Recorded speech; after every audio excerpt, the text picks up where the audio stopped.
Welcome to the Runetech Archives. Book 1, Bronze and Blood.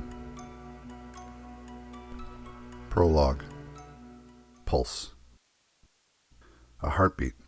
Slow, steady, then faster. Each thump echoed through the dark like it was racing down a copper wire submerged in water. The sound wasn't just in my ears, it was inside me, rattling my ribs like something trapped under bone wanted out. I opened my eyes. Black water lapped around my ankles, cold enough to burn, thick as oil. Every ripple shimmered green for a heartbeat, then dimmed again.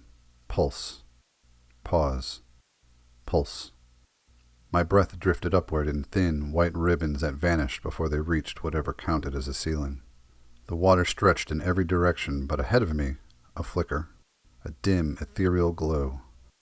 My feet moved before my brain caught up, but the horizon refused to change. I walked, but it felt like the world stayed still and I just slid.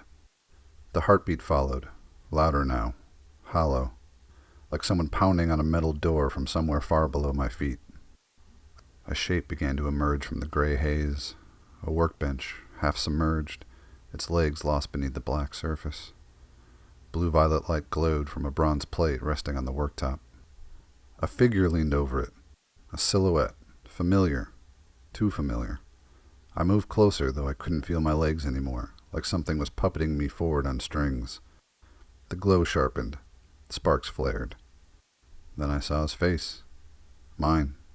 Drained of color, skin too pale, eyes black and smooth as glass. No reflection, no life, nothing human left behind. A hollow imitation. He worked with a precision I've never had. Hands steady, strokes perfect, the etching pen slicing through bronze like it was soft wax. Each curved line pulsed brighter than the last, and the beat in my chest synced with it, then fell out of sync, and then resynced again. A wrong rhythm, a sick one. The air thickened until it was like breathing syrup. My chest tightened as I tried to speak, to ask what I was looking at, to tell myself it wasn't real. But nothing left my throat, just a pressure, an invisible thumb pressed against my windpipe. Then the other me lifted the copper plate. Patterns writhed across it. Runes that twisted in way runes aren't meant to twist. Angles bent into shapes that hurt to look at. Lines that pulsed like veins.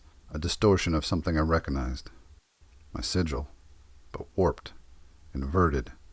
Bent into an imitation that it wanted to be the real thing.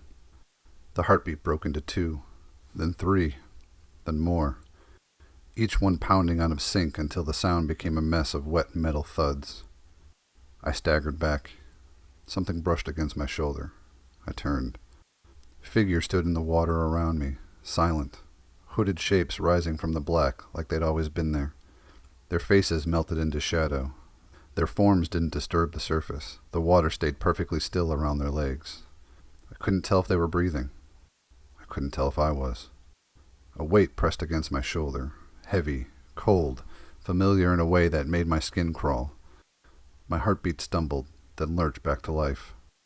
The other me laid the plate on the workbench with mechanical care. The bronze pulsed once, twice, and the water around my legs warmed. Not enough to be comforting, just enough to feel wrong. I tried to look away, but something held my head still. Maybe fear, maybe dream logic, maybe whatever force was puppeting this nightmare didn't want me to miss a single detail. The glow intensified. Ether radiated from the carved lines in thin, shimmering filaments. They rose into the air, drifting like smoke in reverse, pulled upward by unseen currents. The pen in the other me's hand flared white-hot. He leaned toward me, toward my chest. I couldn't move. The first touch of searing light hit just below my collarbone. Not pain, not at first. More like heat pressing against bone from the inside.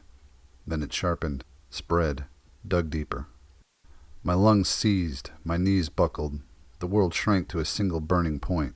I gasped, and the water rushed over my feet. Rising now, no longer calm. It churned, green light swirling in the depths like veins of lightning. My reflection rippled across the surface, then split, then fractured into a dozen distorted versions of me. Each one staring back with those same black, lifeless eyes.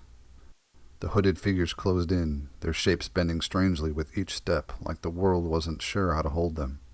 The bronze plate throbbed with a pulse not my own. My skin crawled as something carved itself in. Not the sigil I was born with, not the one inked into every cell of me. Something else. Something stolen. Something grafted. My chest convulsed. My breath failed. The water surged, swallowing my knees, my waist, my ribs. For a split second, I felt my own heartbeat stall. Not just falter, but freeze. Silence. Total. Absolute. The bronze plate flared, and light tore the darkness apart.